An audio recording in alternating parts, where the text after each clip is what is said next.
welcome to the Aaron's Review, and in today's video we'll be talking about two NE monitors, namely Empire Zeus R, which stands for reference. This is the reference version that I have. Originally it costs about $2,200 US. This is our universal models, and I've had these for a couple of years now. The one that I previously had was the Fitzgear 334, but after having tested this one, I could see clearly that this was a definite upgrade from the Fitzgear 334, which is still superb. On my left here we have the Empire Zeus. This is not the reference model, this is the Massdrop version. Original price for this is $1,000 US. I have done an unboxing which I'll put in the link below, and just want to talk about the differences between these two pairs, as they're both quite unique. They both sound slightly different, and yes, you can buy this from, well, it was previously known as Massdrop. They've now changed to Drop. You can still buy it now without any waiting for $1,000 US. Plus shipping, of course. There have been a couple of people asking me what is any feedback on a second video for this, and here is the video now.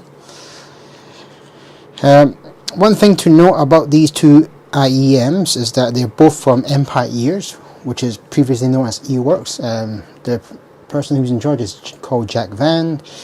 I did do another video talking about the reasons why I have two of these. And again, I'll put that in the link below. This is probably the last Empire that I'll probably purchase, due to the fact that I'm not happy with the distributor in Hong Kong, as they try to charge me extra for a simple task which I wasn't happy with. Are these the top reference model that they have for Empire? No, the current models that are the top is the Empire Legend X, and the second one is the Phantom. Both of them I've tried, and ideally the Legend X is actually for really bass heads. For those people who are into bass, that is what you probably want to go for if you're into that. So what's the difference, or what's the similarities between these two? Well, first of all, both of these NE monitors are obviously quite expensive. The Zeus one, which is here, obviously this is the Massdrop version, which is why it's also cheaper. Also retails for originally $2,200-ish when it first came out. This was actually the first one, and then they modified it slightly, and then they offered the reference model. There are slight differences between the two. Obviously it will be up to your preference to see which one you like, and ideally I do like both of them, and I definitely use both whenever I can. Both of them have 14 BA drivers per side. Yes, there are 14 BA drivers here, and there's also 14 BA drivers. 6 are high, 6 are mids, and 2 are low. Same with the Zeus here. Another difference between this is that the reference one here, which is the old one, has 4 bores, and it has a CM connection like so. I'll talk more about things like this in another video, about what connectors are available, should I recommend custom or universals. With the Empire one, it comes with no bores. It's actually got a grill, which I think is much better than the 4 bore, as eWorks doesn't get in. And I am using SpinFit here, as I find them to be the most comfortable for my comfort. There are other ones that you can try, and as you can see, it is quite hard to put it back on. I've had this for almost 2 months now, and it does require the big SpinFit. Let me put this back on. Right, it's just now back on. So what else is slightly different? It has a recessed connection. It is again still 2-pin, but notice there is a recess, so the and the material made is, I think, of hard plastic, which is supposed to be harder or more durable than the previous one. and obviously it has the Massdrop, or now they're now called Drop, by the way, the company, in case you're looking for that company. They've just changed it about a month ago. Don't know the reasons why, but you can still order it from them from the link below, which I'll include as well. Now I just want to clarify that I have actually changed this to a different cable. This is the original 64 audio cable that I came with my other custom one, and I'm using the 2.5mm balance because I find that produces a better sound quality from the cable. And again, this cable is about 4,000 Hong Kong dollars. I have purchased other cables to upgrade the IEM monitors, and I do believe that the cable does make a difference to IEM monitors, so I think it's worthwhile for you to look into that as a next step up to upgrade your IEM monitors. Now, besides having 14 BA drivers for both of these, what's the slight difference? Well, with the R version, the reference one here, it has an 8-way crossover, while the Zeus has a 7-way crossover. There are some slight differences with the sound.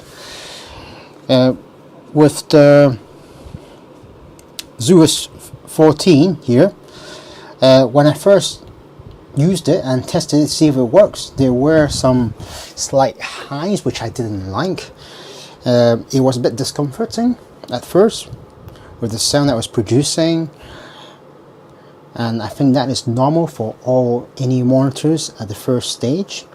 With time and obviously some burn-in, which is putting this device into play and just playing music for a couple, well, 200 hours, that is what I recommend roughly for all IEM monitors, is to burn in the components so that the sound is smooth and clear, and that all the components have been warmed up to a significant factors as to produce its most clearest sound. Again, I have another video of that, which I'll also put in the link below. With the 14 here, it opens up the sound stage and gives more sparkle and dimension to the mids and treble. It is a more colored version of the Zeus R here. As I mentioned, this is the reference one. Both are fantastic. What I feel about when I listen to this Zeus one, the Massdrop version, is that the sound stage is much wider and the instruments are more in your face. Like, there's a bit more depth to it.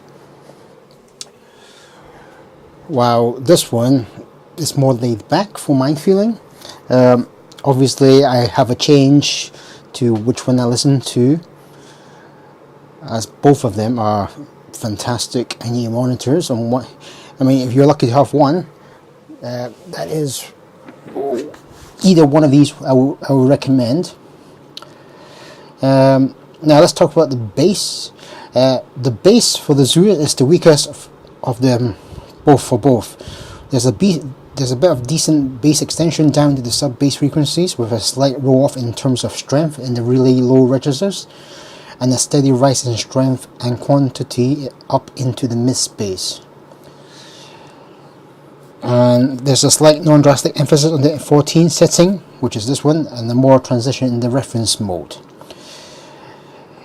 What comes out from both of these is the mids. Clearly these both are mid-centric monitors. This is where it shines for both of these, even with both variants. Ultra resolving and downright impressive mid-range sound, starting with the 14. The mids are forwards and slightly warm in tone, pushing forward into listeners' ear like the guitarist and singer are perched just in front of you in the studio or leaning over in the crowd in a small venue. There is a thickness and weight to the presentation that gives the music a feeling of solidity without crowding the stage or blurring the lines between each note.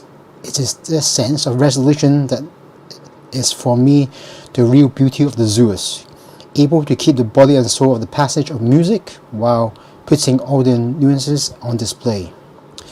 In comparison to the R, It takes a little bit of warmth out of the room in the bass and mid-range transition and pushes the singer a little further back towards the body of the music. Both of these are fantastic for vocals, and as I said, I do enjoy both. I mean, the reason I have 3 IEM monitors is, and they're both, all 3 of them are worth keeping, which is the Massdrop version Zeus and then the Zeus R, and I do have a custom version which is the A18. All 3 models uses recessed 2-pin connections, so that is the reason why I'm able to change cables as to test which one is better. I have actually purchased a new cable, which I'll probably talk about in a future video. Now, after having had 2 hours of burning, I would say it is clearly to me that this is a very nice IEM monitor. But I must say that you definitely need to have it burnt in as to feel and hear what is coming out truly from these IEM monitors. The craftsmanship of these are quite nice. It is hard plastic. As I mentioned, the grill is nice for keeping those ear dirts or ear wax going into the monitor. I have mentioned that probably upgrading the cable is worthwhile. These are just normal cheap cables from Audio 64. You could go for an 8 braid one, which will obviously require you to test it first to see what it brings out, as each cable is slightly different. Another thing to note about the IEM monitors for both of these is the fact that they're both quite big, since this houses 14 BA drivers. Comfort wise, for me it's quite nice. I'm using the spin fit as I mentioned here. Both of these do stick out from your ears, and some people prefer the comply, but I think with the spin fit do it more justice for both of these IEM monitors. And the craftsmanship from obviously is extremely nice, since they've got experience in producing or molding the shells. So my recommendation is, personally, I do recommend that you try these out. It is 1,000, which is half price from what it was previously was. And yes, I do recommend burning it in. Would you do it justice if you to use this with a phone? Well, using it with a phone is still fine.